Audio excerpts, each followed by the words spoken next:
There are currently 36 participants online right now, so I think we can go ahead and get started. Most of you know me. I am Adrienne Chuck. I am an analyst with the ISA program, and my colleagues, Matt and Alistair, who are also the manager and analyst on this program, are here today as well. So thank you for your support.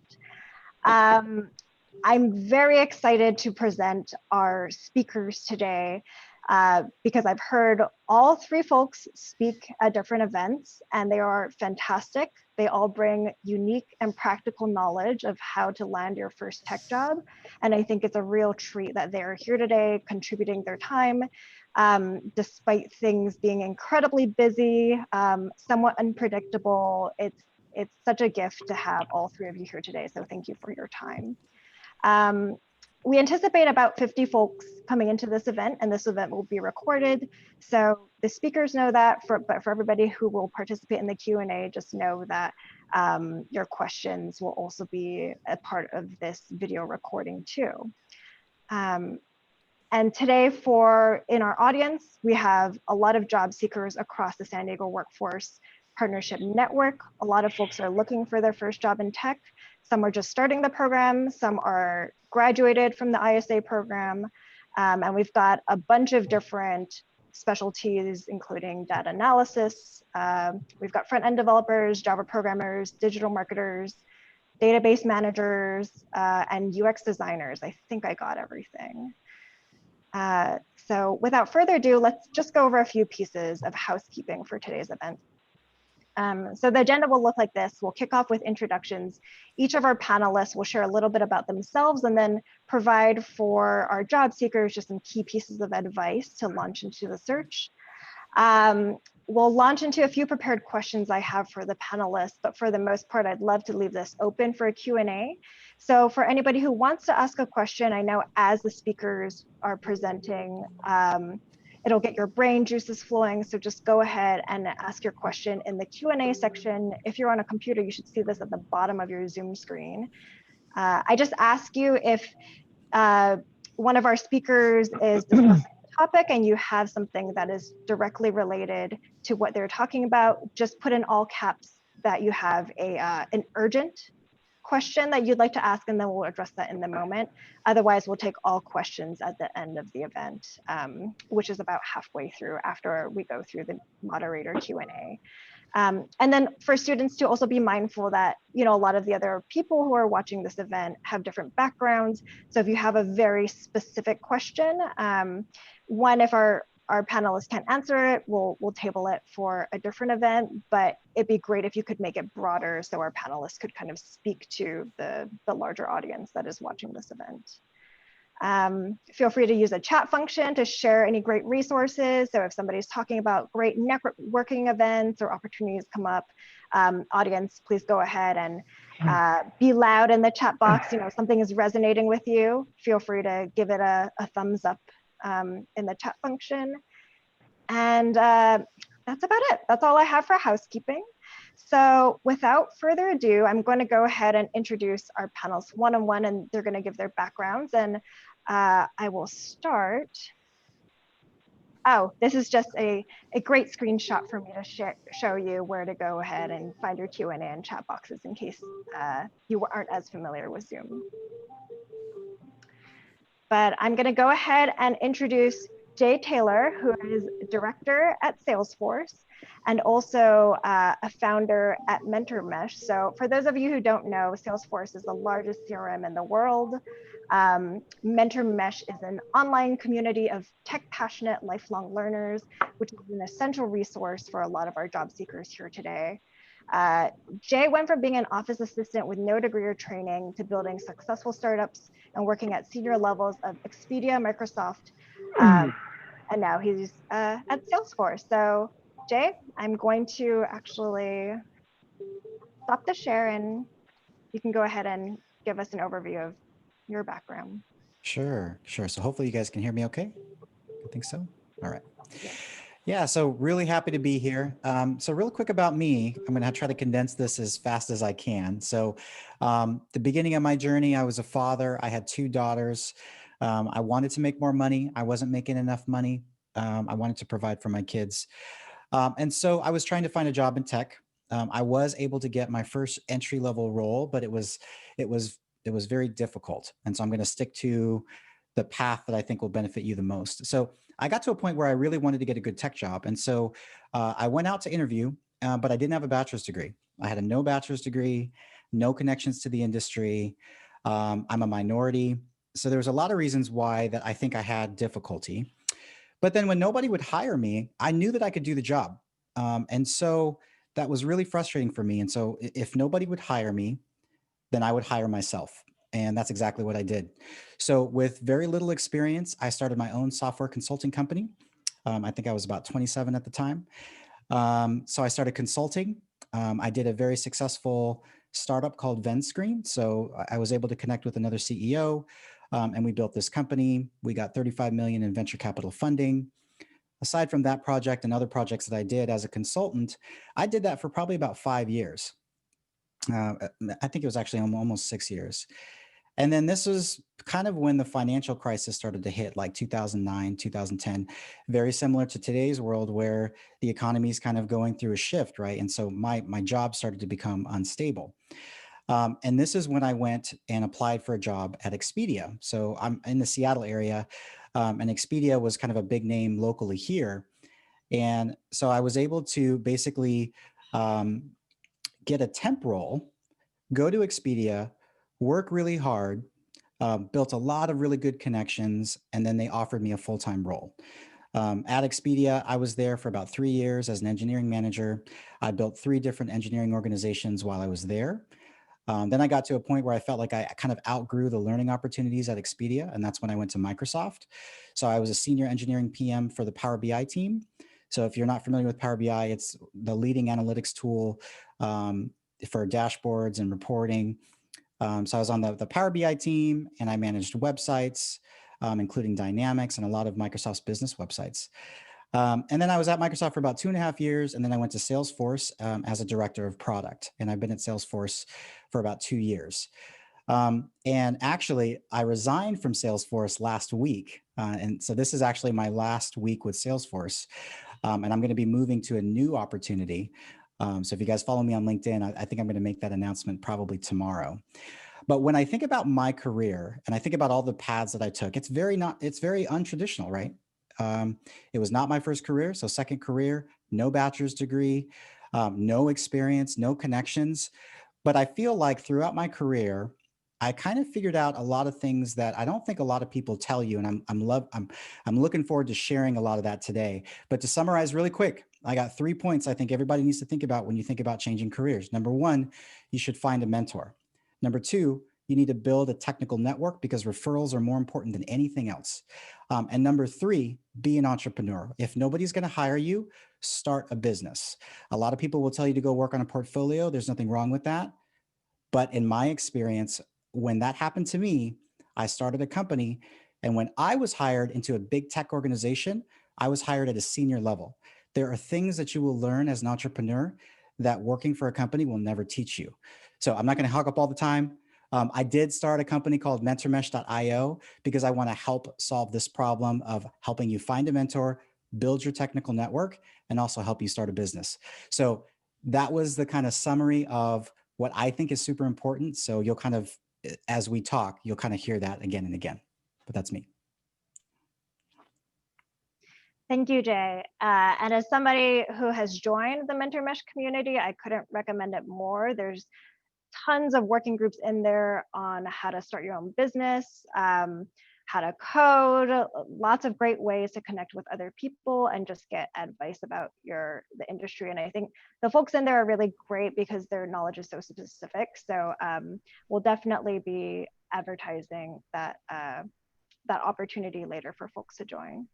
So I would also like to introduce Louis Song, who is the co-founder and CEO of Proven Recruiting, a technology, finance, and accounting recruiting firm that's based in San Diego, and they've got offices in LA, Phoenix, and Dallas. Louis, it looks like you've helped more than 400 companies hire 600 plus professionals. I'm really curious to hear later what that comes down to in terms of how many resumes you look at on a daily basis. But Proven Recruiting was named one of the best places to work every year since 2008 and one of the top 100 fastest growing companies in San Diego since 2010. And then Lewis has also been on the Workforce Investment Board as part of the San Diego Workforce Partnership, along with some other great organizations. And Lewis, why don't you tell us a little bit more about yourself and your background?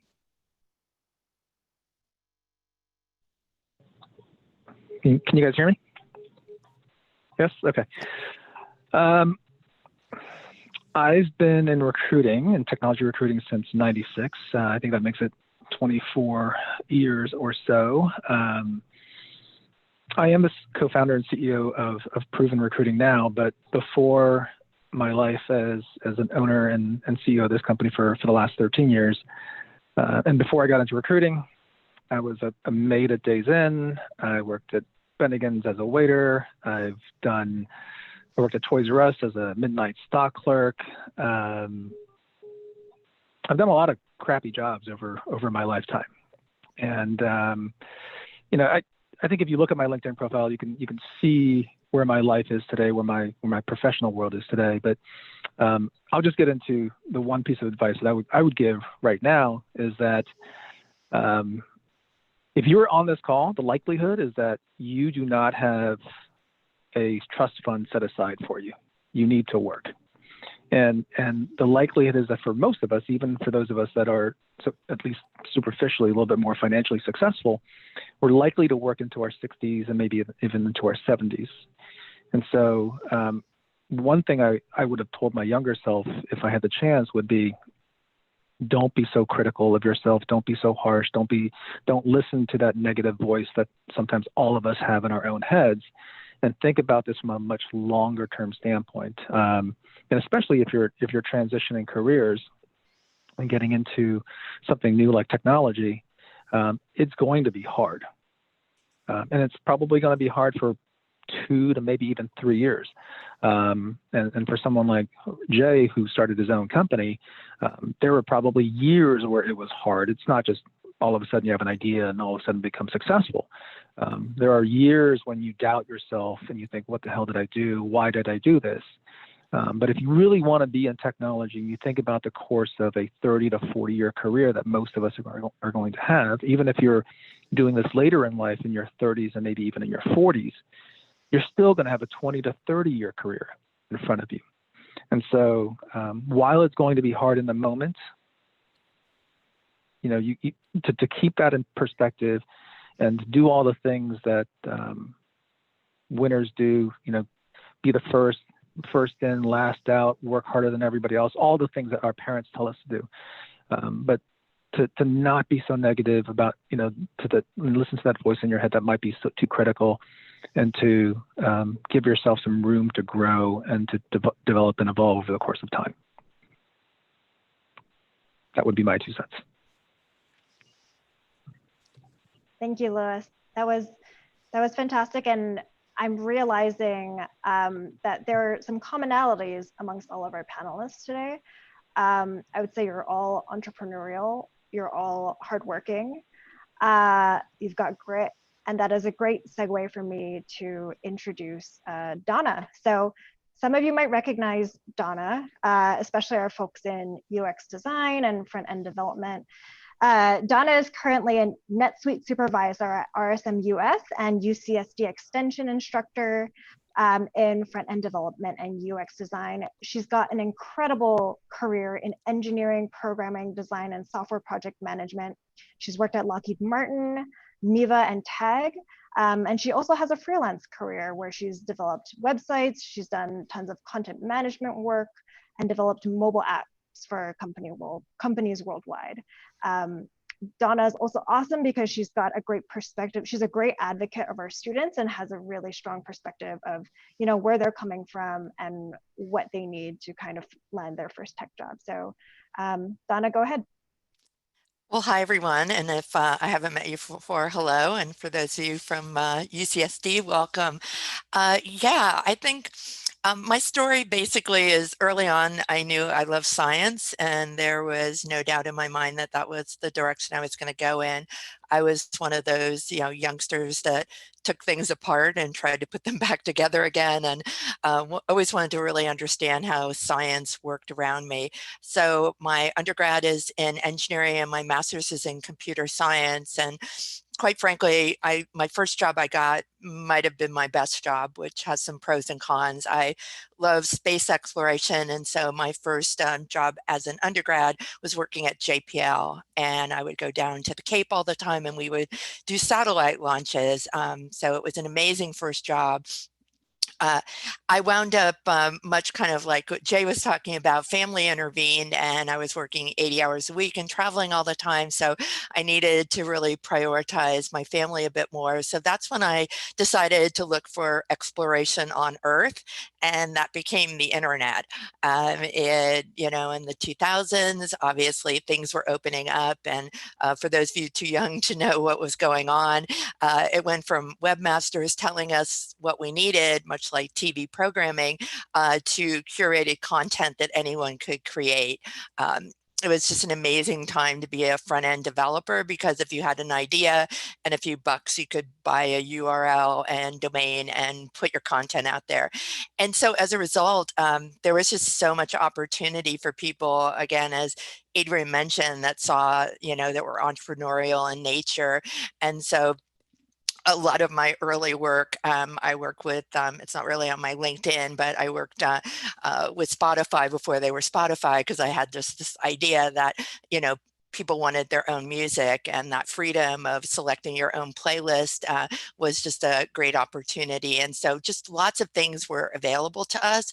And I would offer up that those opportunities are still out there. So my first piece of advice as a business owner is solve a problem. Even if it's not a problem that people think of as a problem, if you solve something or make something easier for people, that will tend to put you into a really nice space of creating some content that really gets traction. So as I'm kind of noodling around here on Earth, I was also working in e-commerce, as Adrian mentioned, doing freelance work. I'm a big fan of going to the farmer's market and finding entrepreneurs there and starting small. Everybody needs a website, everybody needs a logo. So there's lots of ways to build your network. And then got into teaching because I really just enjoy sort of opening doors for others. I learn as much from my students as I hopefully impart on them. And the last piece of advice that I would give you is, everything is changing all the time. 2020 has taught us that in, more ways than we'll probably ever be able to reflect on. So don't feel like you're that far behind when you're launching your career. Everyone's having to adapt and learn new things. So jump in. It's kind of like there's a subway train running every 5 minutes. Get on one and just start getting into the industry. I feel like a lot of times, especially new students, will feel like they have to perfect things before they embark on their career search. And I would encourage you to get out there and start networking and building contacts and finding your first job as soon as you feel confident to do so. And just know that you're not that far behind everybody else, because for example, I don't know, Bootstrap's going to come out with a new release here, so everybody's going to have to learn new classes. There's all sorts of new technologies that evolve and change, and the fact that I've been working in this field for over 20 years, probably 15 of those 20 years may not be great relevant experience in terms of what I do every day today. So be confident and just know that you're never that far behind even the most experienced person. And lastly, the energy and the knowledge that you bring is always welcome. We are always excited to get new developers to bring new perspectives and add to the field. So welcome to all of you, and I'm excited to work with you on this call. Thanks again, Adrian. Thank you, Donna. And then I'm actually going to turn to you for our first question. And of course, Jay and Lewis, feel free to jump in as well. But I know the question on everyone's mind is, for a lot of our job seekers, they're coming out with these certificates and they're competing with folks who have maybe 2 to 4 years of experience, especially in this market, to look for their first entry-level job. So what advice, how do they get noticed amongst a pool of candidates? Absolutely. Great question. And I know that a lot of times students, when I speak with them, they're very deterred by the experience, years of experience requirement. So the first thing I would say is think critically and reverse engineer what that really means. What are hiring managers asking for? When we say 2 to 4 years of experience, what we want is someone who can come in day one and adapt to a new job. It doesn't necessarily mean that you've got 2 to 4 years of experience directly in front-end development, let's say, or Java programming.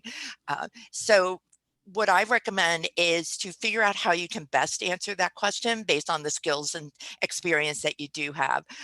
Critical thinking skills. I mean, you might have worked for a company where, I don't know, you were managing the phones or bought snacks for, the break room. And you may have saved the company a lot of money by coming up with a new way to order snacks. That's kind of a critical thinking skill. So think about things that you've done that you can really build up to represent that 2 to 4 years of experience. I tend to break this into 3 categories. There's technical skills, there's problem solving skills, and we'll talk more, I think, about the soft skills. So feel free to build content and show experience where you would equate it to someone who's in the field. When I was getting out of my master's degree program, I built a campus loop bus simulation on my own. And I felt like that would be something that people would look at and go, well, she's definitely ready to take on, complex problem solving and coded solutions. So feel free to build things that equal the experience. So don't be deterred by the experience either, because if you come in confident and prepared, I do find that on our side of the fence, when we're hiring people, we use that as more of a deterrent, as in terms of potentially anyone who isn't confident in their capabilities, as opposed to a hard requirement. So I would suggest create a story about what you've done in your career. And if you don't have direct job experience, come up with stories that align with the jobs that you have had and break them into the technical, critical thinking, and soft skills. Great. Thank you, Donna. Jay or Lewis, did you want to jump in too? Yeah, I can definitely give an opinion. Hopefully I'm not on mute. Okay. So I got to be honest with you. I'm not a huge fan of the hiring process in general. I think the idea of putting someone in a room, asking them a bunch of random questions and trying to figure out their future value based on those questions is almost a little bit ridiculous. So here's my opinion. If you want to stand out, be an entrepreneur. Definitely apply for jobs. You can definitely do that. But in my experience, the number one way to get a job is to skip the whole process. And you do that by getting referrals. Okay. If you get a referral, you go directly to the hiring manager and then you get to have the interview. And as a hiring manager, so I've been a hiring manager for big tech companies for the past 7 years, referrals are still going to be the number one way that you get into a company, because how do you really know somebody's very good? If somebody on their resume or their LinkedIn profile says they're proficient at JavaScript, okay, who doesn't say that? They're detail oriented. Okay, everybody's going to say that. The way you know someone is good or a quality worker is if you've worked with them before. That has a lot more credibility. And so there's probably a million things I could say, but I would say in my experience in every company that I've been in, the entrepreneurial mindset is how you stand out. Absolutely 100%, because you're going to be a builder. If you're in a high growth, big company, you're going to be a builder. That's the number one thing that you're going to do. So again, like for me, it's hard for me to talk about the intricacies of that game, because when I couldn't get hired, I started my own company. And that's actually what I encourage people to do, because it actually fixes the chicken and egg problem, right? You go to these entry-level positions, they tell you to have 2 years of experience. Well, this is how you do it. You go spend $100 on a business license and you go launch a company. And right now, even given the world circumstance, and Donna mentioned this earlier too, this is a world of change. Right now, there are a ton of problems that need to be solved. And I think the key to even thinking like that is realizing that in order for you to create something that's valuable to people, you don't have to be a market leader. Sometimes you only need 1 or 2 clients in order to be successful. And even if that company that you build is not successful, the experience that you have is real. And you put that on your resume because it's real experience, right? So win or lose, the amount of experience and the way that you learn to think by being an entrepreneur is very different than what people typically do. So real quickly, you know, most of us, we go to school, teachers tell us what to do. You go to college, instructors tell you what to do. You do an internship, senior people tell you what to do. So when you go to these big corporate companies, most people around you are waiting for someone to tell them what to do. When you're an entrepreneur, you can't think like that. It's not about looking busy. It's not about appearing polished. It's about delivery. Because if you don't deliver for your customers, you may not get paid. So the way that you think and the way that you, being an entrepreneur, teaches you to think, it changes the game. Because for me, again, somebody with absolutely no credentials, I am continuing to progress in my career and I don't apply for jobs anymore. I haven't applied for a job in the last 7 years because recruiters come and get me. And so when I teach people how to do this, I want to teach you how to skip the process because the process is difficult. There's definitely things you can do to get through it. But at the end of the day, you need to be skilled. You need to have an entrepreneurial mindset because even if you're in a good, stable company, even good, stable companies sometimes go through bad times and you get laid off. Well, what do? If you have a skill, you can start a company. You don't have to wait for someone to hire you. Now, I know that's a little bit off topic, but that is 100% what I tell people they should do.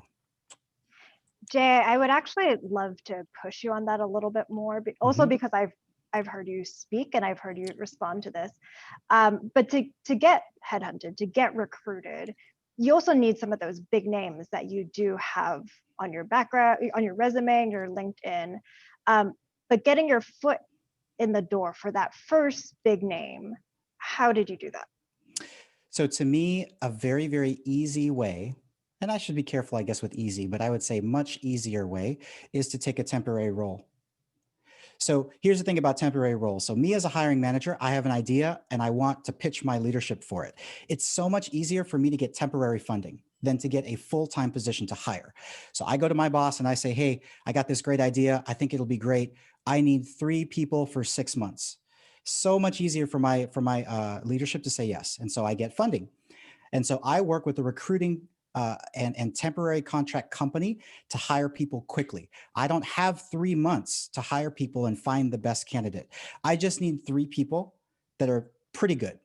And so I work with this company and they help me find 3 candidates really quickly so I can basically prove my concept right for my company and whatever program I'm trying to build, right? If you're able to get connected with these companies that recruit and that do this hiring, a lot of times that's really about timing because they don't have time to go through 100 candidates. They get paid hourly based on people that they put in those roles. I've gotten at least 2 roles that way where basically you find these companies online or they'll find me and they actually set me up for a lot of these jobs because it's actually very simple. Actually, what I would say, it's very, very common for big tech companies to use these contract companies to find temporary talent. And once you get in the company, you network, you kick butt. And you know what? Many times they convert. Not every time, but a lot of times they do. And so I've hired temporary workers. My first job at Expedia, I was a temp. And I tell people that with internships, with temp roles, your number one asset for even doing that is your ability to network with people. Because again, referrals, people experience working with you is so important. And once you get some of these big brands on your resume, your career is literally taken care of. As soon as I got Microsoft on my resume, I get calls from Facebook, Google, Oracle. Every major tech company you can think of, Amazon is monthly, calls me. And it's been like that for the last 5 years at least. So at this point, when a recruiter reaches out to me, I'm not going through the application process. They've already shown my LinkedIn profile to the hiring manager, and like 90% of the time, I'm going straight to interview, and then really it's up to me to be able to talk to my experience. Great, thank you. And I'd love to, Louis, give you the opportunity, since I know you're also seeing tons of candidates come through the door too. And as a reminder, the question is, so what do you think somebody with 0 experience can do to compete with the folks with 2 to 4 experience for entry-level roles?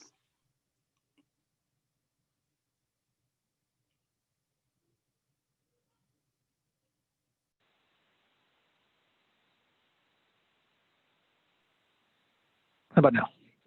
Yes. Yeah. Okay. So I think both Jay and Donna hit on this.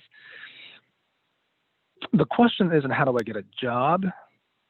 The question really should be, what problem am I trying to solve for this business, for this company, for this person?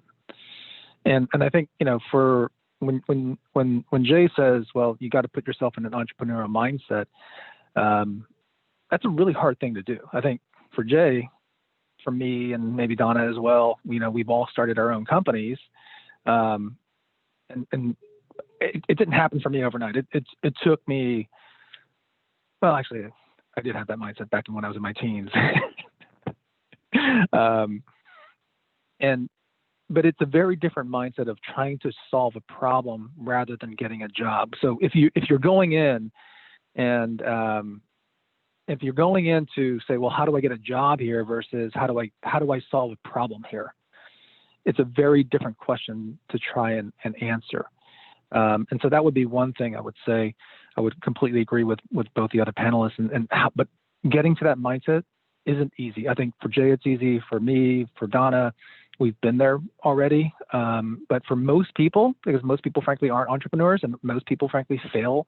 This is my 3rd company. The first 2 failed. And I think, you know, the idea of failure is really hard on people, and the idea that you are going to fail and lose everything that you had and to be able to do it again is really daunting. But I just wanted to acknowledge the fact that it's going to be hard. And then, you know, for those of you guys, I think there was a question in here. Somebody, you know, it is the question, how do I compete with people that are 2 to 4 years? To Jay's point, you know, regardless of what the job is, take a temp job, take whatever job that you can find. For example, it may not be the tech job that you want at a Microsoft, or at least in San Diego, it might be Qualcomm, it might be SD Genie, it might be Jack in the Box, whoever. Okay, Jack in the Box, the corporate headquarters, Petco. There's a lot of good brand name companies here in San Diego. You might go sideways. Okay, I started off my first job in technology with a company, with a defense contractor back in DC. But I started out as an administrative assistant. I was a receptionist for $12 an hour. And I was the first male receptionist at this 500-person company. And my friends were like, what's wrong with you? Why would you take a job as a receptionist after 4.5 years of college? I was like, because I need a job. I just want to break in somewhere. And that temporary job, to Jay's point, led to another job because they liked the way that I worked. I got into technical writing because they knew that I had a college degree. And back then I was one of the first people to use Word instead of Word Perfect. And it was like this amazing thing for those of us that are older. And then from there, after a year, I got into their systems analysis training program and got into the technology side of the business. And so, you know, I'll refer to my earlier answer in terms of if you want a career in technology, it's not something that's you just snap your fingers, you got the certificate, you come out of boot camp, and all of a sudden you're ready for the world, and like you're mad that nobody's picking you up. You know, it is going to be a hard road to hoe for the next 2 to 3 years before you make that breakthrough. And even then, it'll continue to be hard and challenging because, to Donna's point, the technology keeps changing. And so, you know, I think there's a lot of different ways to do this. You start your own company or go in as a temp, or if you can afford it, maybe even do a free internship. Okay, maybe you have a night job and you're waiting tables or doing something else. And I've done that as well. So those would be some of the things that I would suggest. Thank you, Louis. And absolutely, I think learning just comes with the territory of tech, right? You're never going to stop learning. And I think getting into that mindset now will be really helpful, not just with your job search, but your overall career development. And then just to reinforce something Louis said too, and actually all the panelists, your best advocates are the people who are in your work. So if you can find ways in your current jobs to pick up more web development tasks, digital marketing tasks, build out additional responsibilities and skills where you already are and get those referrals. That's other ways to get into the door too. Can I make one quick point? Go for it. Okay. I just want to say that, so I absolutely agree with what Louis was saying for sure. But I actually wasn't always an entrepreneur. Actually, what it took was one conversation with someone that opened my eyes. And I think a lot of these conversations, and which is why I always talk about getting a mentor, because there are a lot of things that you are told that are true that are just not true. When you realize that there are no barriers, there are really no barriers, that the sky is actually the limit. And when people tell you that you need these credentials in order to get this, it's not true. Okay, I think it goes back to, I think Donna brought this out. What's amazing about technology is that there's no such thing as somebody with 20 years of current technology experience. The clock resets every time. So if you're in your 40s and you're getting into tech, you're not too late. You'll be mid-level within a few years. Think about that. You go from 0 to a mid-level engineer or whatever by the time you're 43. And tech is like that. It doesn't matter if you have 40 years experience, because it's the last 5 years that really matter. And this is really an amazing opportunity because there's no financial cap in tech. There's no education requirement. This is about skill. So if you're willing to work hard and put the work in at whatever pace you can work in, I can give you a million examples about how I've broken barriers just to find out that they're not really there. Because at the end of the day, employers want skilled people. You can't define that through education or experience. This is skill. It's measured in many ways. So I just want to throw that out there, realizing that there are not actual barriers. Even when an employer says 2 to 4 years experience, what is the difference between somebody with 2 years and 4 years? That totally matters on where they worked. They're just trying to gauge, really they're trying to say, can I trust this person to start the job today and make an impact? Okay. All those numbers are arbitrary. So it's like the matrix. Things are not exactly what you think they are. Like, we're looking for success. So remember that a lot of these barriers actually don't exist. Thank you. And I'd like to remind the audience, so I actually haven't seen any questions come through. So I don't know if everybody's tuned out, but if you do have questions, now is the time to ask them. Otherwise, I will go down my list and I will continue on. But and then again, if things that people are saying are resonating with you or not resonating with you, use the chat function to give our panelists feedback. I'm sure they want to hear what you're thinking too. So I'll go ahead and I will. Oh, I see a question. Oh, there's a great question from one of our students. So what should we look for in a mentor? And folks, just feel free to chime in and jump in.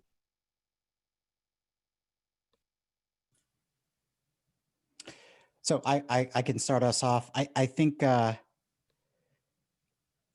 it's always great to find a mentor that resonates with you, right? So one of the things I always say when it comes to the hiring process is that we have a tendency, our culture, the world, we hire based on credentials, whether that's experience or certifications or education. There's a component of that that's missing. And we mentioned it earlier, it's called grit. If somebody is willing to work hard, they can outwork the most intelligent person on the planet. And I think that that's a unique opportunity in general in business and as far as achieving things. So the reason I mention that is because that, I think, is some of the things that a mentor can bring to you. So find somebody that resonates with you. And I think what's really interesting about today's world too is that the question is, well, how do you find mentors? You have to build your network. There's literally over 700 million people on LinkedIn. So there's a technique to getting people to talk to you, but the reality is they're there and searchable. Find somebody that has the job that you want to have. I think that's very important. Think about the type of role that you want and go find someone with that job, because you might find that after talking with them, you may realize that that's not actually the role that you want. So find somebody that has the job that you want, and then maybe has a story that resonates with you. I think a lot of times you get a lot of commonalities that way, and then the things that they say may resonate with your personal story quite a bit. So that's what I would suggest. Thank you, Jay. I've got another question from another student. So what are the names of some of the temp agencies in San Diego? I don't know if maybe Lewis and Donna, you have a better pulse on this. Yeah, I know that from a design and technical perspective, there's a company, Aquent. They also have a subsidiary called Vitamin Talent, but it's AQUENT, and they have a variety of companies that they work with here locally and across the United States. And they also have sort of a business digital marketing. They have a Vitamin Talent group, does like agency work. So that's where a lot of like design and development jobs might pop up. So those are definitely, at UCSD, I bring them in as guest speakers. So they're very familiar with the UCSD programs as well. So those would be the companies that I would recommend just off the top of my head. We do temporary staffing as well. So Proven Recruiting is one. But there's a lot of firms. The San Diego Business Journal actually publishes a list of the top 40, I think, temporary as well as permanent staffing firms. So anything from, you've got the general companies like Manpower, Apple One, Eastridge is another. But I don't know if Talent Tree is still around, but there's a ton out there. Just look in your local area for San Diego temp agencies. You literally, if you just Google it, or Yelp is a great place to go as well. I don't want to just put a shout out for my own company, but there's a lot of different firms out there that can help you with, and the two that Donna mentioned, Aquent and Vitamin T, are really good as well. Lewis, you're free to give a shout out to your own company. That's Yeah. 100% fine. One thing I will say, to the point that Jay made earlier, how do you get to know people? I was checking out my LinkedIn because I got a notification. I think it was Lisa. Lisa's already linked in with me. I think it was Lisa Powers. I think that's what her name is. Kristen Powers. So, for the people that are on this call, the person that's going to stand out to me right now and that I want to be able to help is Kristen. And I think there's some 40 odd participants here. Kristen's the first person to link in with me. There's about 6 or 7 people that have asked questions. And I think, in a virtual world, it's really important to stand out in different ways. And if you're in the background, not asking questions, not linking in, you're not helping yourself. Something I wanted to agree with Jay earlier was interviews suck. Interviews are horrible ways to measure people. It's unnatural. It's not a measure of how well you can do your job. Okay. Having said that, you still have to get good at them because for the most part, you still are going to have to interview at some point. Okay.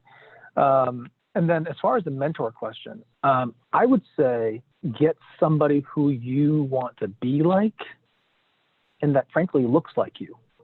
Now, can I help a woman as a man? Absolutely. But I can't tell you really what it's like to break into technology as a woman, especially if you're a minority woman. Okay.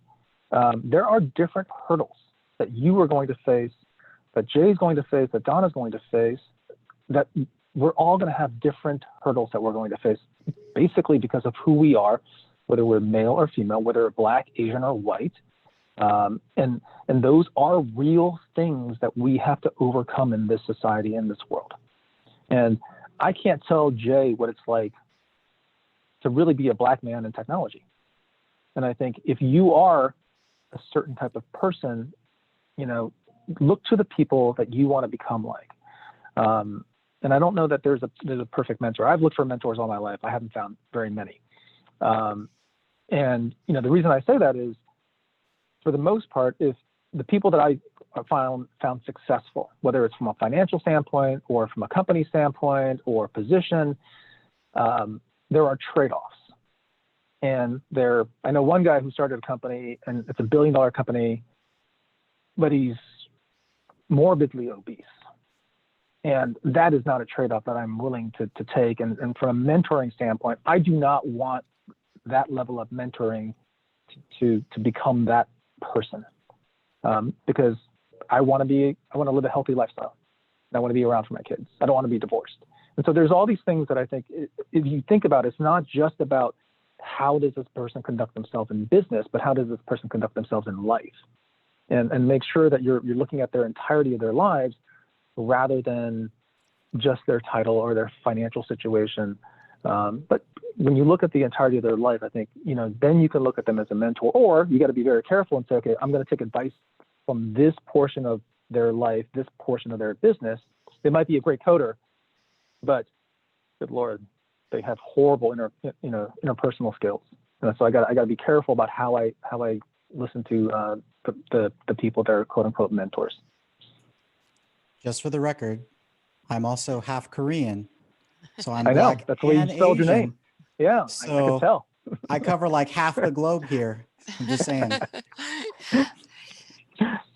Hey, Adrian, I did have one other point just about mentors and where to find them. I'm a big fan of meetups, and I feel like they're a great learning environment, but there's also quite a giving community.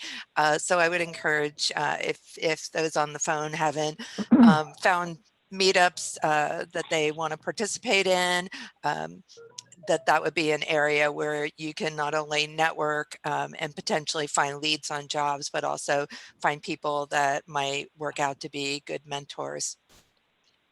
Yeah, Donna, oh, JJ, do you want to jump in? I was just going to say really quickly. So when I tell people get a mentor, I understand that that's like a near impossible ask. And I think that we've kind of touched on that, because even me too, have I found mentorship?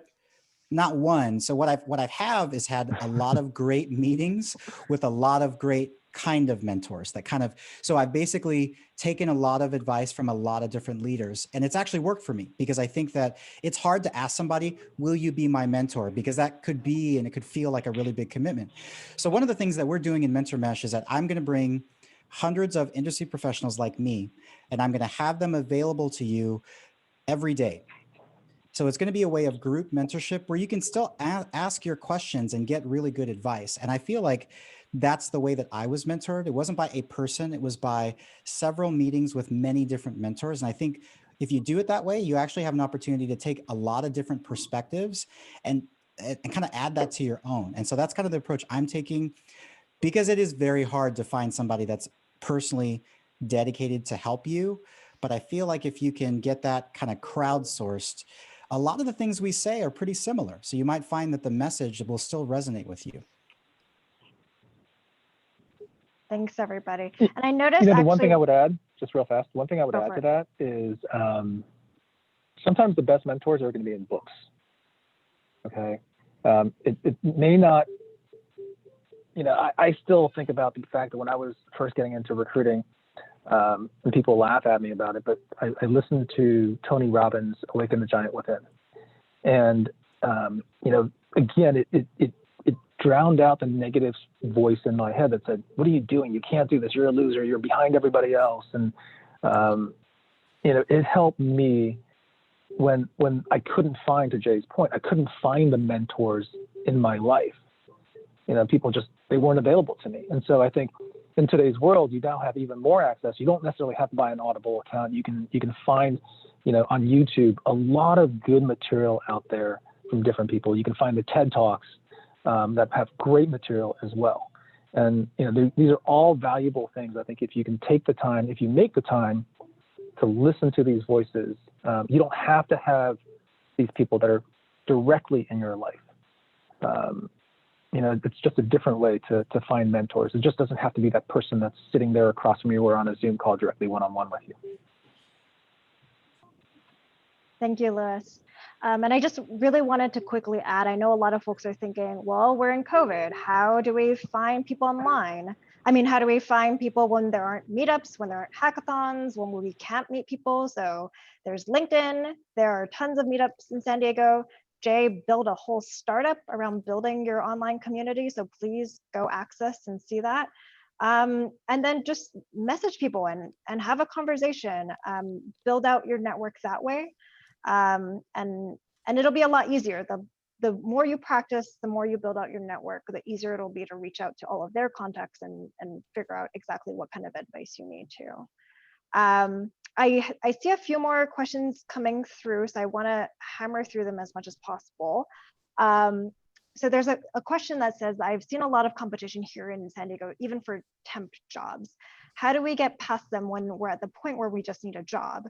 And this is a very real situation for a lot of our students who have families to support.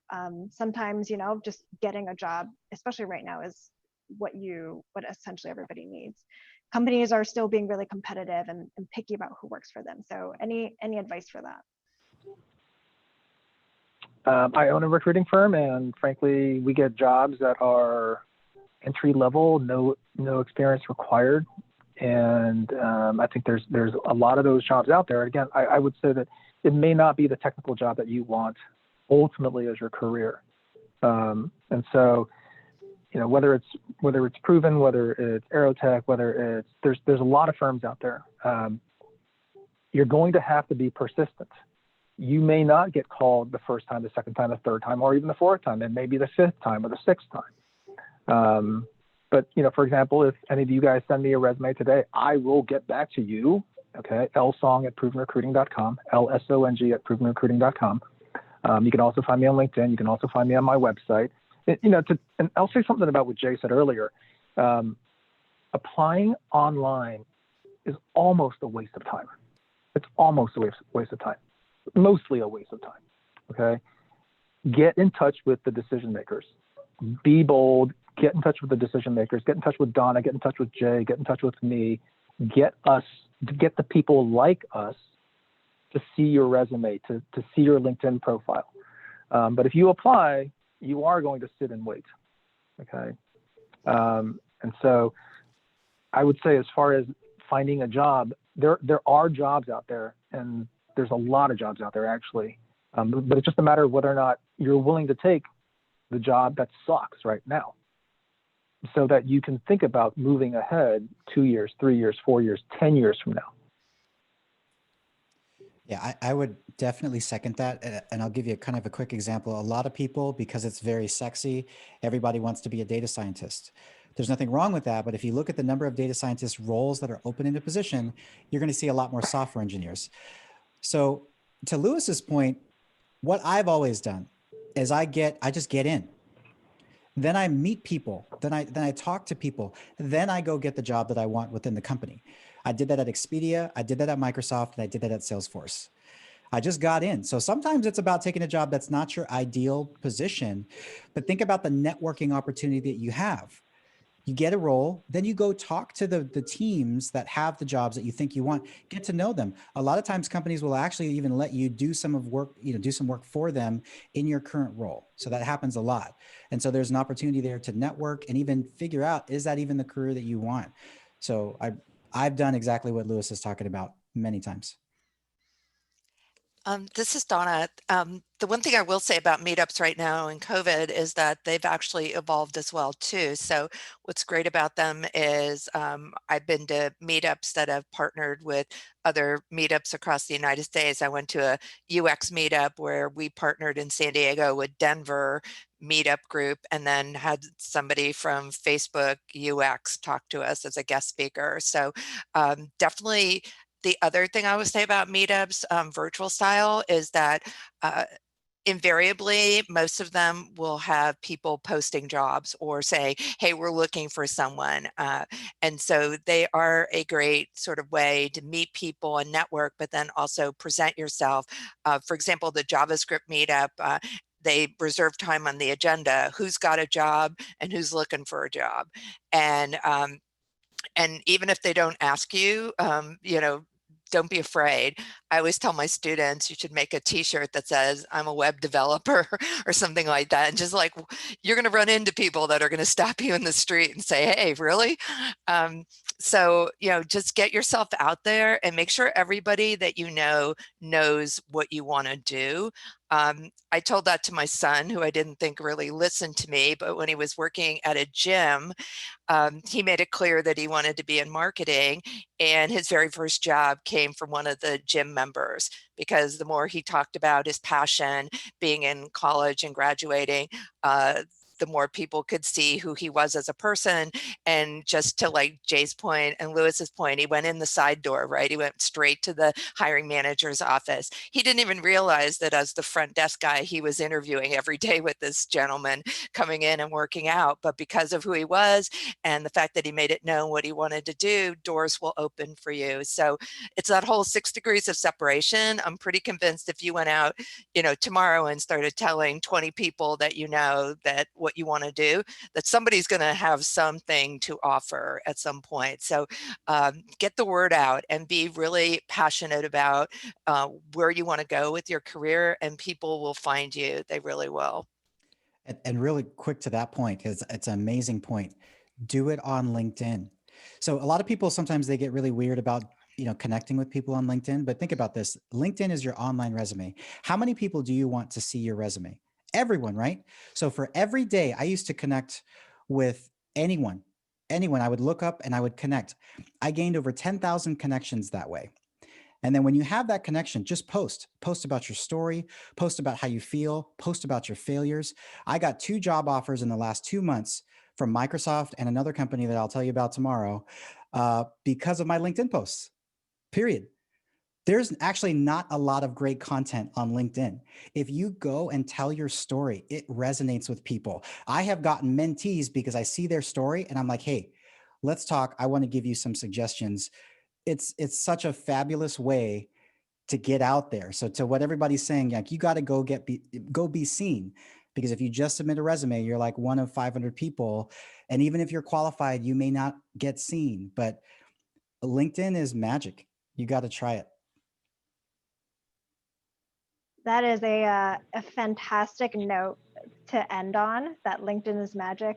And we've also seen that for ISA students too. I know at least one ISA student has gotten recruited from LinkedIn. So definitely leverage it. I found Jay on LinkedIn. I saw a video of him speaking and I reached out to him as a connection. So if I can do it, all of you can do it as well. I just want to thank our panelists so much. This was fantastic. Our students hugely appreciate it, and I'm sure you're going to get tons of connection requests in the next 24 hours, so just be prepared for that. But thank you all for being here, and for our audience, thank you for being here as well. We'll record this and put this up on our website for those who aren't able to see it. And for our panelists, if you want to drop any links, resources, whatever else in the chat, go ahead and do it now. We'll just kind of stay on, and thank you everybody for your attention and participation. Thank you for organizing this, Adrian. This was great. Jay and Lewis, pleasure sharing the stage with you. Great to meet you guys. I can't believe the hour's over already. Yeah, it went by quick. Make sure to drink lots of water after this. Take care, guys. Bye, everybody. All right. Thank you. Bye. Bye-bye.